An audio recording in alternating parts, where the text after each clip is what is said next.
And we are live. Thank you so much for joining this video with Rachel Lee. Today, we are going to be talking about building a personal brand and how it is really, I think, the future of sales, of marketing, of just general business communication. Because at the end of the day, it's people that sell. It's not companies.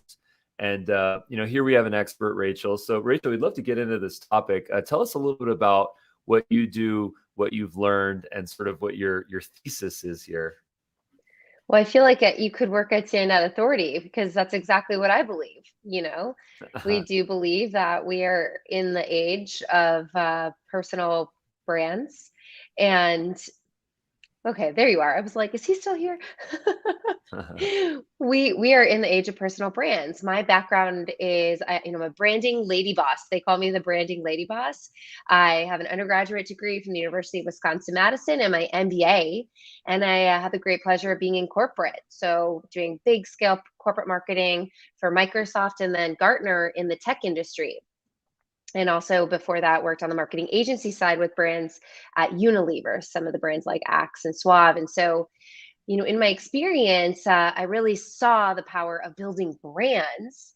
And then in the last few months, I decided I wanted to take the dive into entrepreneurship and partner with my husband, who's a 20 plus year entrepreneur veteran, 15 companies in. And the reason why I did that is because I think that the power is in the people right now. And it always has been in the power of the people. But really, it's been amplified with COVID and this remote work, virtual networking environment that is not going away. It has really accelerated, what we get to do, which is build our personal brands. So that is what I believe. I believe that the power's in the people. I think that corporate branding and marketing is shifting. I'm talking to the biggest, best experts out there. And this is not about, maybe the Fortune 100 companies can have their big corporate brands and all that spend. The rest of us with small businesses, which is really the heart and soul of America and most of the world, is in the small businesses. And those small businesses are really created by people. They lead those companies and the people buy from those people. So that's what we do. Our power platform is LinkedIn. Ruben, we believe that LinkedIn is the place for the best organic marketing, the best place for you to build a professional audience, and more than anything, your thought leadership and influence. And that happens through a really strong brand. Well, I really connect to what you say about how, especially for small business and beyond, but it's this idea of a shift. It's a paradigm shift, really, where now branding is not just about the logo. It's not just about the experience. It's not just about walking into that perfect retail store. It's about the people that represent the company. And I think that in small business, we've seen a number of movements that have taken place over the last so many decades. And I think a couple of that come to mind very recently are, number one would be the local movement, where it's like buy local, support local. We saw that, we believe in that. It's become a thing. Another one that we've seen is the socially responsible movement. Small businesses can act very quickly when it comes to being that local entity, being that social responsible entity. And I think the same thing is happening right now when it comes to personal branding, where now we are empowered as team members, as owners, as employees to represent our brand in this sort of latest renaissance of personal branding. My question for you is, how do you recommend that people get activated on this personal brand movement without feeling fear, uncertainty, doubt, things that kind of debilitate us? Yeah. So I think the first question is, what is a personal brand? And a personal brand is two sides of a coin to me. It's one part how others see you. And most of the time, people are really focused on this perception, the impressions and perceptions that people have of you. That famous Jeff Bezos quote, right? It's what people say about you when you're not in the room. True. All of that is true. Brand reputation, your perceptions, all of that is a very important piece of personal branding. The other part that is really critical is how you see yourself. And that's what's so interesting when I'm working with people and talking to people is that really personal branding is very much an inside job, Ruben. Like it's really about you uncovering what makes you you, what legacy do you want to leave, what impact are you going to give to this world and the people around you, and that is the essence of your personal brand. When I'm developing people's personal brands and I do workshops and we, you know, work the out of it is some of my branding personally. I like to use the shit word. Um, we say, I talk about four key elements. One, what skills do you have? What are your superpowers?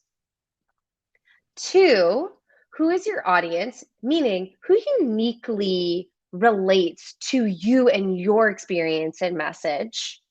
Three, what is your differentiation? So, what credibility do you have? What experiences that you have are unique to you and give credibility? So things like getting an MBA, things like speaking five languages, things like working in corporate America, right? All of these things.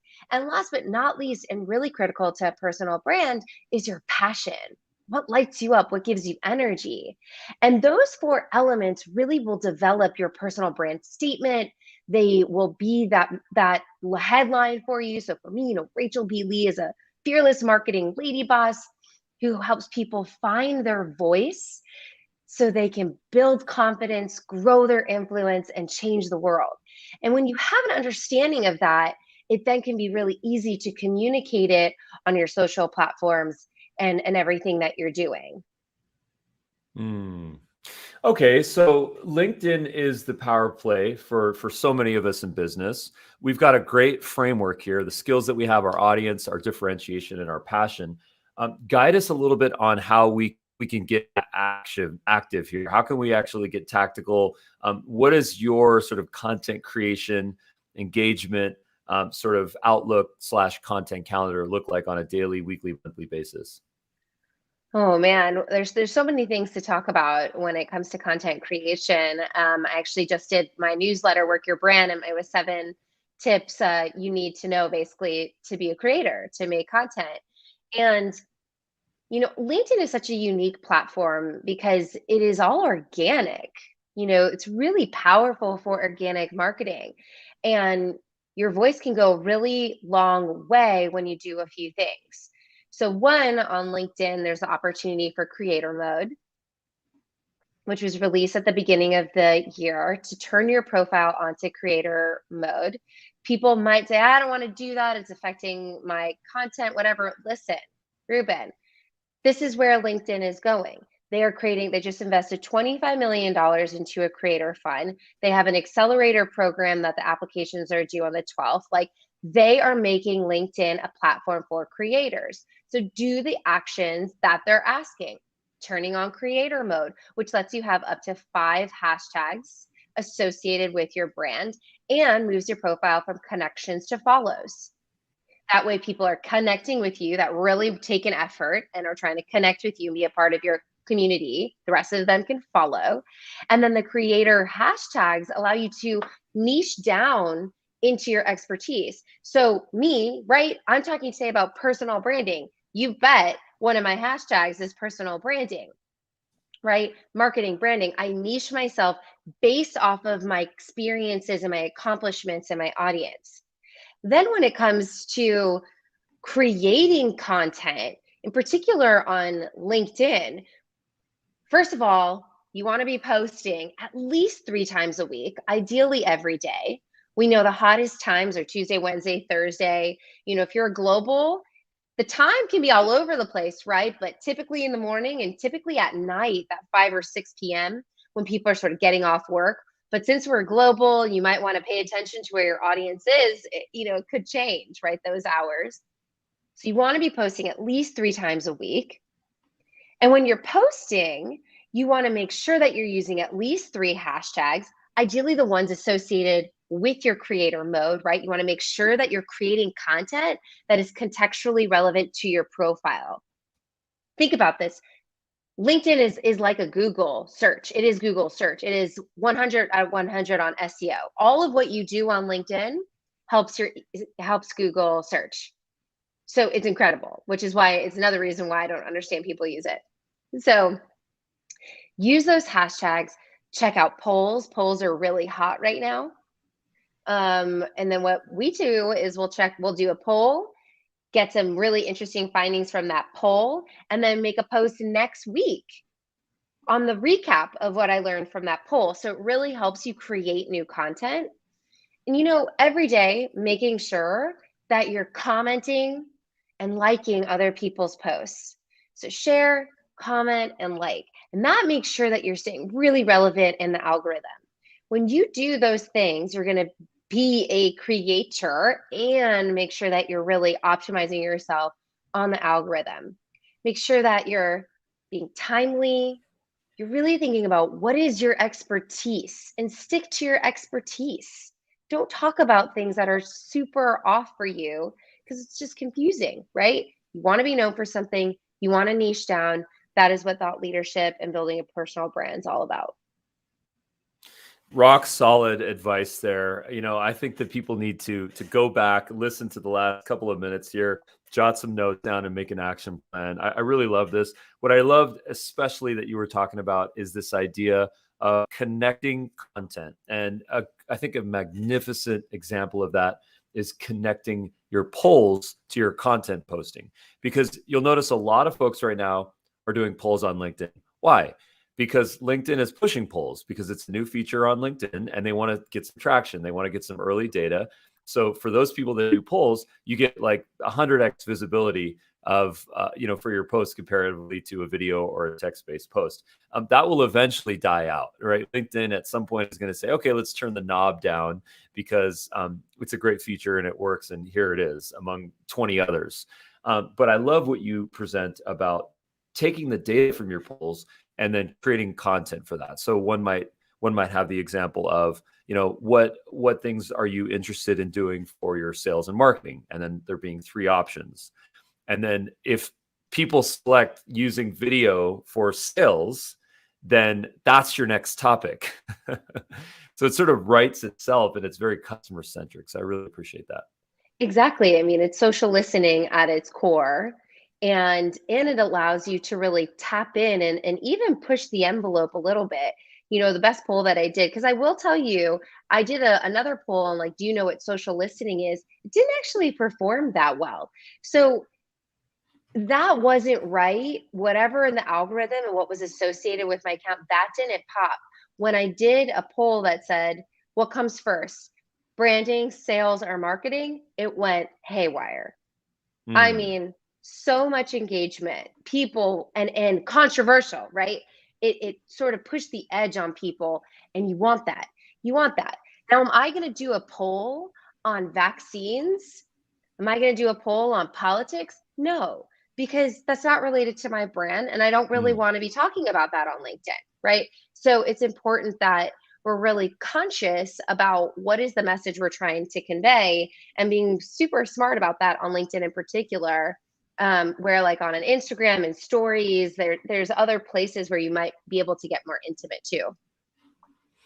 Well, here is exactly that poll, which had some phenomenal results here. 658 votes. I mean, let's just think about the power that you have in your hands, on your phone, right on your computer, which is that you can create a poll, broadcast this to your audience, to your followers, have LinkedIn promote this poll. It go out to probably 10 times this amount. I'm guessing at least in the thousands. And then a certain number of those folks actually submit their response on this poll. And of course, branding comes first and then followed by marketing and sales. How powerful is this? 100 comments, 52 likes. What a magnificent conversation that you started here. And then from there, this is just a starting point. So Yeah. kudos to you for that. That's very cool. No, thanks. And I mean, as people are commenting, it's really important that you are commenting back. Comments are an important fuel of this platform. And so you need to engage with people and really be mindful of that and be on it. Like as the poll's going, you want to stay on top of it, because as the comments rise, you get more in the algorithm and you really want to ride that wave. This had almost 40,000 views, which is incredible. Obviously, I don't have 40,000. That's And I don't amazing. have that many people in my network. So that's how much reach I got by other people liking, commenting, and voting. It went crazy. So massively powerful, also very relevant to my personal brand and super relevant to how I've positioned myself on my profile. And that's why I think it worked extra well. Got it. Okay, so we have actually a specific question from Right Price Real Estate Group for you, which is, what type of engagement have you noticed on videos that are sort of short, medium, and long length? So what I mean by that is 30-second kind of social media videos versus the medium length ones, 1 to 5 minutes, versus the long form ones, which are webinar style or math classes. What have you seen? What's the engagement difference in those, and how do you sort of set those up in any type of funnel for yourself? Well, this is a sort of broad question because which funnel, which platform, is it paid, is it not, right? So let's just take LinkedIn since we're talking about that and thinking about video. Video has been a little bit interesting. Josh, my husband, the dopamine dealer of LinkedIn, we've been talking quite a bit about video in particular on LinkedIn. A little bit touch and go in terms of performance that we have experienced. I do think that if, as you're producing video, shorter the better. Long form videos can work on YouTube, on Instagram, a long form video, on IGTV, right? In these spaces where people are used to watching a longer form piece of content.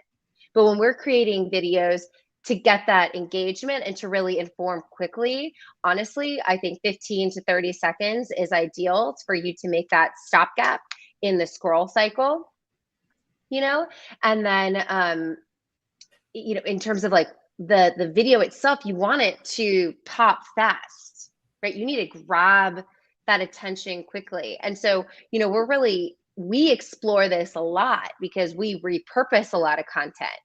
And so we'll do LinkedIn Lives, repurpose it, make a reel, do this, do that. And this is what we've been testing and learning. So I would really just be thinking about what is your goal, right? And especially if you're thinking about paid marketing, that's a totally different bag. If you're doing YouTube ads, right, you're really looking at maybe a 30-second, and then that first 5 seconds is so freaking important so people don't skip over your ad. So it definitely matters. Videos are super important. I think in this day and age, we keep them short and sweet, especially on LinkedIn. Get to the point and get your key takeaways really clear on it. Put the message on the video, use captions and whatnot, so it can help create a little slowdown in the scroll. That makes a lot of sense. I think it's about respecting people's time. I think it's about providing as much value as possible within the shortest amount of time, just so that people can get back to their busy day and their full LinkedIn feed. So that's very well said. A specific question for you is that we've noticed, and when I say we, I mean a number of folks here at Dubb, we've noticed that the engagement rates for LinkedIn posts with video are actually sometimes less than that of text-based posts. And there's a couple of reasons why this might happen. Number one is because LinkedIn is actually promoting more text-based posts. Another reason is that people are kind of burned out on watching videos. Maybe they're just not valuable enough. It takes too much effort to click play and to turn the sound on and whatnot. What is your take? Do you agree with that statement about text being sometimes having more engagement than video? And if so, why do you believe that's taking place? I mean, I do agree with that. I've experienced the same thing on LinkedIn in particular, right? But then you have, TikTok, right? Where it's like all about these like interesting short snippets and people can't stop watching video, right? And so TikTok is really change the behavior of video in many ways. And with the just acceleration of people using TikTok over COVID, in many ways, Ruben, I think that sort of changed how video is now being done on social. It wasn't like that until, TikTok came around. And even on the LinkedIn creator the live thing, I was watching it last week with the LinkedIn creator team, and they're showing like TikTok videos. And I'm looking at this, I'm like, wait a minute, you want us as LinkedIn creators to be doing TikTok-y kind of videos like on LinkedIn? Like, okay, whoa. So, I think that most certainly you need to understand your audience and what you're going to be good at too. Like, we shouldn't be something we're not. Like, I just want to be clear on that. Like, I'm not a big TikToker. I would need to hire somebody to make all of my TikToks because I cannot figure it out. It takes me like an hour to do all the little things to make it look good, you know? So you kind of need to know your skill set, your capabilities, and what's going to work for you. And we know that there's across every platform, a good image and good short text never goes wrong. You Mm. never go wrong. And carousels, make sure it's put into a PDF on LinkedIn. Make sure you convert your carousel into a PDF. Those perform really well, right? Which is more text-based and written. So I think this is where it's at right now, our observations. And like, also, I really, really want people who are creators, which is you, to lean into also what you're comfortable with, and not be something that you're not, and creating videos and doing something that's so out of scope, because we really don't have time for that and it will seem off brand. Okay, and then you mentioned carousels as a PDF on LinkedIn. I actually haven't heard this before. I always thought that with carousels, you have to upload a bunch of images. So can you explain that? You just upload a single PDF file and it sort of parses it into the slides. Is that how that works?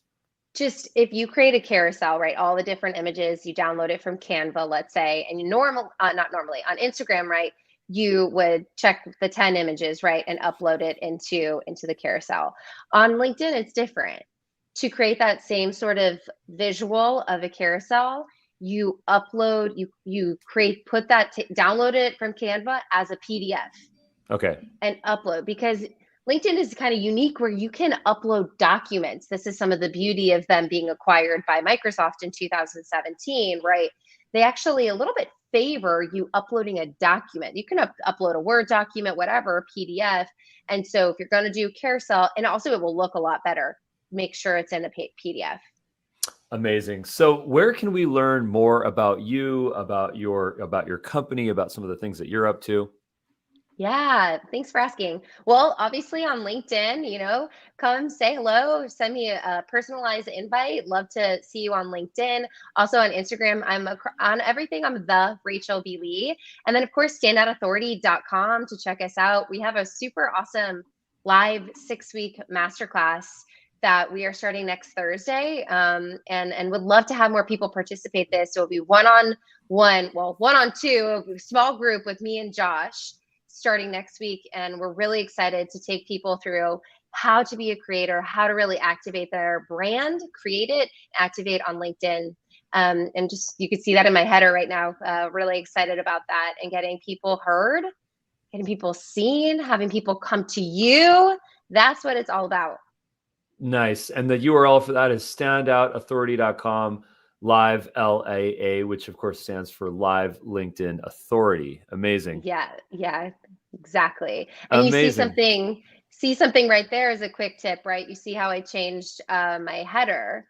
The cover photo on your LinkedIn profile is really a banner. It becomes a really useful piece of ad space for yourself. So we're constantly changing up our banners for events or anything like that, because your profile is getting hundreds and hundreds of views a day, right? That's the whole purpose. We want people to view your content, go check your profile out, and then message you, right? That's the funnel we're trying to drive on LinkedIn. And so it's really important that you use that piece of real estate to help drive what you're trying to do. So another quick tip there. Amazing. Well, Rachel, thank you so much for your conversation here and your time. I really appreciate it. This podcast is sponsored by Dubb. Dubb is a video communication platform that lets you communicate with video. We encourage you guys to check out a free account at dubb.com. And of course, go and check out Standout Authority and check out Rachel's profile on LinkedIn. So thanks again, Rachel. We'll see you very soon on LinkedIn. Thank you so much. Have a great one. Cool.